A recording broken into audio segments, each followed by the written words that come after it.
Your habits do not have to be perfect for anyone in the whole world other than you. Too often, I think we're all tempted to pick up a book on personal development habits, see what the author or the instructor says. Here's what I do, and you should too. And we try to copy that.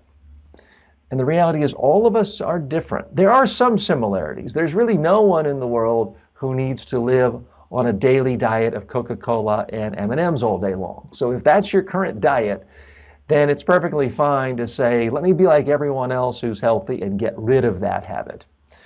But beyond that, there's a huge, huge leeway of what makes for a good habit, what makes something really empower your life, what makes you healthier, what makes you happier. Health is somewhat quantifiable. If you have a sugar rating at a certain level, a cholesterol level above or below a certain level, those are measurable, quantifiable, and there are some uniform standards.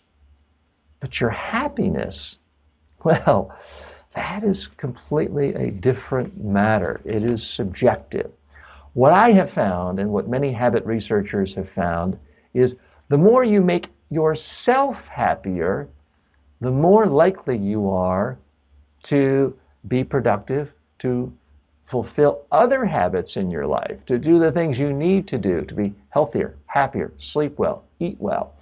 So that's why it's critically important that you spend some time every day on habits that are unique to you. Only you. If it helps you, if it makes you happier and it's not hurting anyone and it puts you in a better frame of mind, I would argue that is a good habit. I want to share with you one of the things I just have on my own cell phone, in my own to-do list. I have my morning personal development list I go through. One of the checklist items is, you'll think this is silly because you may think this is a habit you're trying to break. My habit is to play an online game. You may think, well, TJ, I've wasted half my life playing online games. I'm trying to break the habit of doing online video games. Well, I loved video games when I was a kid, and I practically majored in Pac-Man and Galaga in 1981 when I was a freshman at Duke University. I'll never forget, I broke 100,000 in Galaga my week of finals in the second semester of the year. I was so proud of myself. Can't remember what else I accomplished that year, but that was an accomplishment. But I've gone now years, sometimes decades, without playing an online game. So I put about 8 months ago as a daily habit for me to play an online game. Now, I play a word game. It could be a crossword puzzle. It could be one of those things where you're given letters and you have to turn the words into it to fill out a grid. But I play a word game every single day. Now, sometimes I can do it in 60 seconds. Sometimes it may take 3 minutes. The point is, I don't spend a lot of time, but it's just something I do in the morning as a part of my morning routine. It's a little bit fun. It's something to look forward to. And when I fill it all out and get it, it gives me a slight sense of accomplishment. And it stimulates a part of my brain because I'm having to think about word order, recombinations of letters. It takes me out of my normal way of thinking about words. It's therefore stimulating my brain. So it works for me. You've got to come up with routines, daily habits that make your life better. And where there's the greatest leeway is things that simply make you happy, but that you might not automatically think to do. So for you, it might be doing a little drawing each day, a doodle each day. Maybe you loved drawing as a kid. You love it now, but you just never think to do it. There's nothing wrong with putting on your daily checklist the habit of, I'm going to do a silly little doodle for 1 minute a day.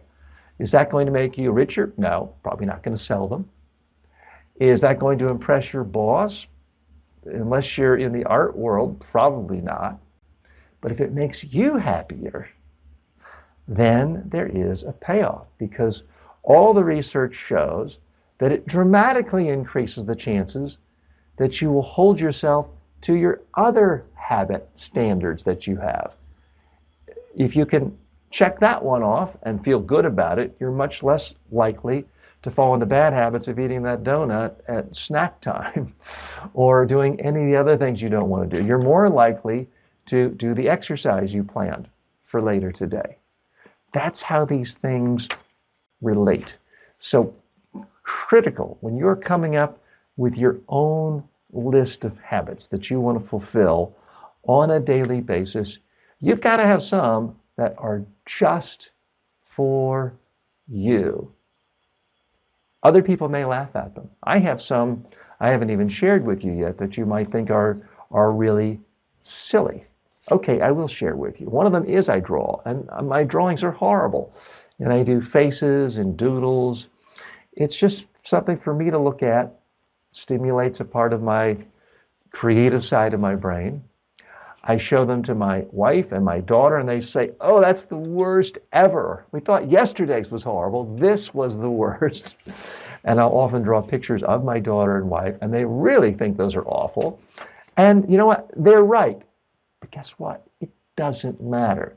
This is a habit just for me that puts a little smile on my face, gives me the tiniest sense of accomplishment of, okay, I'm a creator. Maybe not a world-class artist, but I'm the type of person who draws every day. It builds on my self-identity. Do you have anything like that? What is a daily habit that you have that other people would say, why would anyone even want to do that? Share with me.